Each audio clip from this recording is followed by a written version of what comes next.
L'armée malienne a annoncé lundi l'envoi à Niamey par le Mali et le Burkina Faso d'une délégation officielle conjointe en solidarité avec le Niger sous la menace d'une intervention militaire ouest-africaine. La délégation est attendue lundi au Niger selon les affaires étrangères nigériennes. L'annonce de cette visite intervient juste après l'expiration, dimanche à minuit, de l'ultimatum fixé par la communauté économique des États ouest-africains aux militaires nigériens pour rétablir le président renversé Mohamed Bazoum. Face aux menaces de la CEDEAO de recourir à la force après l'expiration du délai, les autorités militaires nigériennes ont décidé entre autres la fermeture de l'espace aérien. Et à ce sujet, nous avons en ligne Egunchi Béanzine. Bonjour, monsieur Béanzine. Bonjour. Vous êtes de la société civile et merci d'avoir accepté notre invitation. De rien, c'est moi qui vous remercie. L'ultimatum lancé à la junte nigérienne a pris fin ce dimanche. La CEDEAO n'ayant pas encore confirmé un recours à la force, que doit-on comprendre que la fin de l'ultimatum ne veut pas dire nécessairement le déclenchement immédiat d'une opération militaire ou que finalement la CEDEAO réalise qu'elle est finalement allée un peu vite en besogne? Vous savez, pour nous, les leaders de la société civile, ce que nous pensons de cela, c'est que la fin de l'ultimatum lancé aux nouvelles autorités nigériennes, le CNSP, ne garantit pas nécessairement le déclenchement immédiat d'une agression militaire par la CEDEAO. Et de plus, cela peut être interprété de deux manières possibles. Soit la CEDEAO et ses vassaux prennent encore du temps pour évaluer la situation avant de prendre une décision sur le recours à la force, soit elle réalise qu'elle a peut-être agi trop rapidement sous l'influence de la France, de puissances étrangères, notamment des États-Unis, sans une planification adéquate d'une agression militaire contre le Niger. Dans ce cas, il est important d'attendre une confirmation officielle de la part de la CEDEAO pour mieux comprendre sa position actuelle sur la suite à donner à ce conflit. Et justement, on ne voit ni de confirmation, ni actuellement aucun signe de préparation d'une attaque imminente. Pourtant, à Niamey, la junte explique qu'elle ferme son espace aérien à cause d'une menace d'intervention militaire immédiate des troupes étrangères. Comment expliquer cela? Mais vous savez, on peut interpréter cela de plusieurs manières. C'est aussi parce que la CEDEAO, comme je dis, a pris une décision un peu trop hâtive et de plus, les ressortissants des pays membres de la CEDEAO résidant au Niger n'ont pas été évacués. La France a évacué ses ressortissants et les ressortissants européens, mais les ressortissants des pays membres de la CEDEAO qui sont au Niger ne sont pas évacués. Ça veut dire que la CEDEAO va déclencher une agression militaire contre un autre pays souverain avec ses propres ressortissants dans le pays, bloqués dans le pays. Vous voyez, il y a quand même une incohérence où cela démontre encore une fois que la CEDEAO n'a rien à faire de la vie de ses ressortissants et ce qui compte pour elle, c'est défendre l'intérêt de ses maîtres, de la France, des États-Unis, etc. Maintenant, pour ce qui concerne la fermeture de la frontière par les autorités au Niger, vous savez, c'est peut-être aussi parce que les autorités ont peut-être reçu des informations, des renseignements fiables. Oui, elles disent avoir des preuves. De partenaires. Ils ont des preuves, sûrement peut-être des informations satellitaires, vous savez, qui observent les déplacements ou des troupes. Parce que oui, la CEDEAO ne déploie pas des troupes pour le moment, mais on observe qu'il y a des mouvements de troupes étrangères. Notamment au Sénégal, on a pu voir des troupes, des avions de l'OTAN, et on apprend aussi qu'il y a des troupes qui sont déployées dans des pays d'Afrique centrale, qui sont, je crois, le Tchad et le Gabon.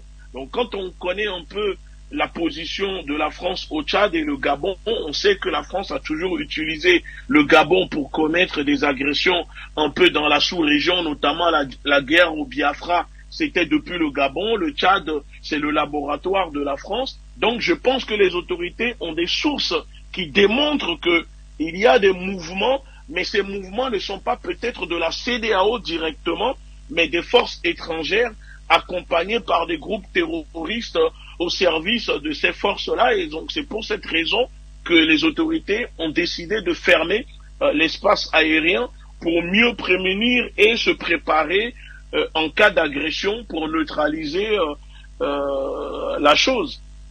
L'opposition d'une majorité des sénateurs nigérians à une opération militaire au Niger disqualifie-t-elle d'emblée l'armée nigériane des forces des armées ouest-africaines? Non, l'opposition d'une majorité de sénateurs nigérians à une agression, une invasion militaire au Niger ne disqualifie pas automatiquement l'armée nigériane des forces armées ouest-africaines.